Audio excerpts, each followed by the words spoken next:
Hello, everyone. I'm Eric D'Souza, and you're joining us again for another episode of Crime Writers of Canada's podcast, where we discuss all things crime fiction from authors from coast to coast. I am very happy today to be joined by a nominee for the Best French Language Crime Book, Johanne Seymore. Hi, Johanne. Hi, How are you? I'm fine, thank you. Thank you very much for this interview. I'm so glad to have it. It's so rare that I get to speak to French Canadian authors, but this year there's three of you. There's Yep, three members of Quebec yep. crimers in Canada that have been shortlisted, and it's usually one.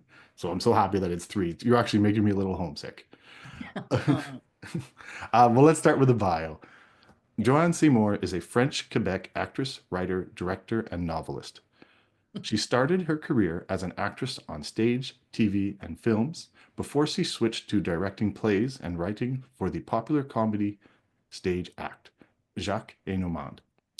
She then went on to write a TV sitcom called Santa Maria. Interested in broadening her horizons, she later studied video at NYU and TV and film directing at l'Institut National de l'Image et du Son. Her movie, La Dernière Pomme, won the Bonzaï for Best Student Short Film at the Tunis Film Festival in 2000. Johanne worked as a screenwriter for Santa Maria, Diva, and Séquelles, and as a TV director for Emma, titres, yep. Chanson, pour Anna, La Dernière Pomme, et L'Imitation, before she started writing the Kate McDougall crime novels in 2015. She adapted La Crie du cerf, the first novel in the series under the title Séquelles. The miniseries was first shown on Séries TV or Séries Plus, where it gathered the highest ratings in the in-house productions. It continues its career on Crave and is now shown on Netflix. And I looked it up. There's English subtitles. Yep. I think it's Kate McDougall, the title in English. It's Séquelles as the not sequel, No, but what is it in English? uh, It's I did find it. I found it under your name though. mm, So it is there and it is bilingual, yeah. or sorry, it It's is it's still subtitled. on. I don't Yes, know it for is how on. long, but it's still on. It's So doing. don't wait, catch it now. Yeah. Raison et l'homme perdu. Rinzan, yeah, Rinzan Linzen? yes, it's the Tibetan name. Oh, so I'm trying to franchise something that's not No, French. just Sorry. whatever you can. Her seventh novel in the first of the new crime novel series has been hailed as a series who will mark Quebec literature, and her literary opus, Le Goût de l'élégance, is a French Quebec bestseller. Fracture, her last our latest novel, published in 2023, received rave critiques and is shortlisted for Crime Writers of Canada Awards. I'm getting a little tongue-tied, so I'm happy that soon you are going to be the one speaking, Joanne. She is also And it the would be my script. turn to be tongue-tied. She is also the script editor and script advisor, and she is the founder of Les Printemps Meurtriers, which is a popular crime festival in the town of Knowlton, Quebec, from 2012 to 2016. Um, in your novel Fracture, you tell the Mhm. story of three men who have suffered childhood sexual abuse. It's not a subject that is often talked about. Male trauma is almost a social taboo. Why did you want to explore it? I mm, I have three reasons. The first one has nothing to do with the subject. You'll see rapidly where I'm going with that. It's my mother was a functionally illiterate, and my quest for writing started with that, to provide to people, oh, provide novels that will be easy to read and with subjects that will help people who have difficulties. And this being a part of it, then the social subjects issues interest me most. And then came this thing where I'm going like, you've been writing about women or or having a lot of difficulties in life, and I was sitting and I was thinking, what's your next novel? And the title always comes first for me. It's a funny thing. I start with a title and then I know I have a novel inside of me, and then it starts like that. And I thought, okay, Johanne, you've done the woman's live when you were young, and you've done all that, and now maybe you should start looking at men and see how they suffer and where or why. And that's why I wrote that. I thought, okay, let's start there. We'll see. Maybe it's the last one I'll do. But the thing is, I was suddenly very, it was compulsive. I needed to do that. I think that we don't hear enough about men, and men don't talk. So that's a problem. And it's a taboo. Even now, when, I had rave reviews for this novel, and I'm very happy. But I don't think that the public really wants to hear about it. It's not that it's not selling. It's selling, but it's not selling as much as I would have liked it. It's not a question of money or anything there. It's just that I'm thinking it's a subject. They go like, oh yeah, we've read about that in the papers. You've not read about that. You've just read a title saying that so and so were abused by a priest or a professor or a teacher or a coach, but you never hear about the victims. You never hear the men. You never hear the men explaining how they live with that and what are the consequences. Séquelles is consequences, means the consequences. That was the word I was looking for before. I was looking at, and that's why I wrote it. That's why I wrote that. I wanted to, very humbly, because I'm a woman, but I wanted to give a voice to some men or help them find a voice. And I had nice comments from a lot of men who wrote, a lot who wrote that they were happy because some of them told me that they were abused, and I was the first person they were telling it to because of that book. So that makes me happy. But not that they were abused, but that it Yes. it touches something. You write about how their trauma also affects everyone around them, which is interesting because they're doing their very best to suppress their pain and secretly hiding it, which, as you said, is something that men often do. So how is it then affecting everyone around them?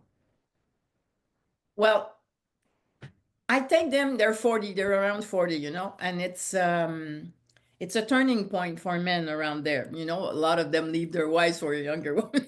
I'm joking, but there's a turning point there. It's a midlife crisis.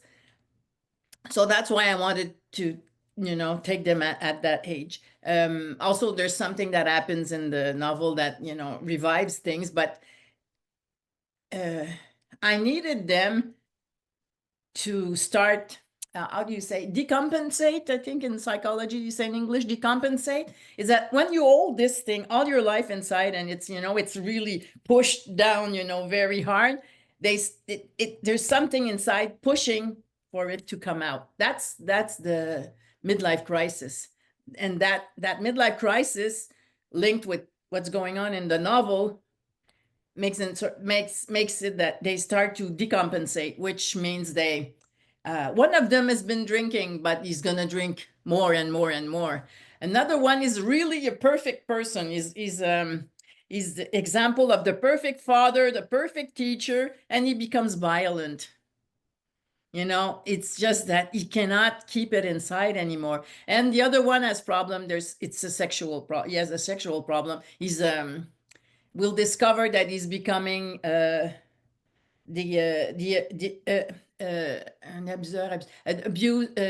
abuser. Abuser himself? Yeah. In French, we have abuseur, abusé, which is abuser, abused. Hmm. In French, it's a psychological diagnosis in a way. So, and that's how they affect their marriages are going down. Their wives are like, what the heck is going on here? You know, what's going on with my husband? And you know, everything unravels. And you have to understand that the why it starts in the novel is because there's an inquest that's open with the cold cases. There's a man that died, and it's hard not to say you know, you don't want to give the punch. You could say it's their coach. Yeah, we understand that it's their coach. That was their baseball coach when they were young, and he died when 8 years ago, and the inquest is reopened, and everything starts going down the drain from there. Um, Maybe I shouldn't say um, that like that, but that's the fact. yes. We could always say that setting is important, but Mm, maybe it's even more so for Quebec writers to write about Quebec. yeah. The theme that you're writing about, though, is not a unique problem for Quebecers. So why was it important for you to tell your story in Quebec? Well, the important for me wasn't like in Quebec, but the neighborhood. You know, I needed it to be a working class neighborhood. And since I'm from Quebec and I was in Montreal a long time, and Pointe-aux-Trembles is part of the island of Montreal, and I knew that at that neighborhood. I know, I mean that neighborhood. That's why it's set there. But you know, I've always set my novels in Quebec because you know, you talk about what you know. You talk, and I talk a lot about, not a lot, but you know, the different cultures or the difference between French and English, and that's my reality. So I I know there's some writers who like to write about other countries or go. It's not my. If when I'm writing a scenario, I have an idea now for a scenario for a TV series, but it would be Canada, South Korea. But that's probably the only time I've been thinking about something linked with another country. Usually I write about what I know around my surroundings. It's not that it's easier, it's that I know my surroundings. You know, there's a truth in there, and you know, I have it's inside me. That's a very good answer. And okay, I'll tell you why I needed it to be a working class Sure. neighborhood. Because I didn't want it to be about intellectuals or rich people that have all the means, you know, to understand what's going on with them and pay for the psychologist and pay for. I wanted it to be about ordinary people, you know, who have to work hard to get for their money, and they don't think, you know, they don't think about things like that. It's not, so it's worse for them. And that's the link with my mother that was a functional illiterate, because she didn't have the means to get the information she needed in life to better her psychological life, to better herself. You know, I was a witness of what that does. So that's why I try to write for people that need to hear what I have to say, rather than write, you know, for the people who will analyze what I say. Oh my God, it's not. I'm sorry. No, that's a good line. No apology needed. Yeah. Uh, I have to say, Fracture, all your writing sounds fascinating, but as far as I can tell, it's only available in French. Have you Mhm. ever considered translating your books into English, or is it not even an option if you have a French publisher? No, it would be enough. It sure would be welcome. It sure would be welcome. I know that my first novel was this. I think it's 75 first pages. Was translated by Susan Uriu, which is a fantastic translator, and I think they tried. My editors tried to interest some English editors. I don't know how far it went or how many people they approached. I don't think they approached that much, but. It hasn't been done yet. And I've been nominated for I don't know how many prizes in my life, but it doesn't, I don't know why. Because they're easy to read. Not that they're not well written, because that's one of my greatest preoccupation is trying to do the best writing possible. but still be available to anyone who wants to read it, which is simple. It's very hard to do simple good. So that's one of my quests as an author is to when I wrote my first novel, I used to ask the woman who came help me clean the house at that time if I had her read my books, and she would tell me the words she didn't understand, and I would tell him, well, doesn't the context, can't you understand with the context? And then she'd go, oh yeah, I could understand. So okay, that I keep it in. Or I have to figure out how to make people understand this word in this context, in the context. So I know it's a funny thing, but it's it's where I come from. It's my origins. It's what I need to do.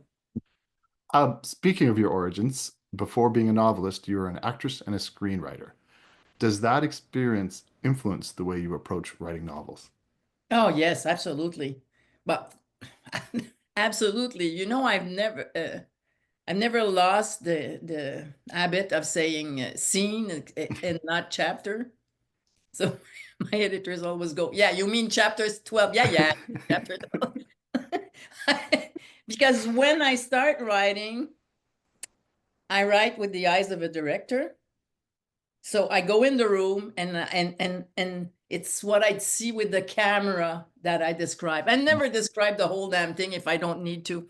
It's what contributes to the story, what contributes to the atmosphere, what contributes to the theme. But it's like I won't go like 12 page on what the that small restaurant on the side of the highway looks like. I just go like what the hands of the girls that's doing the coffee, she has, Mm.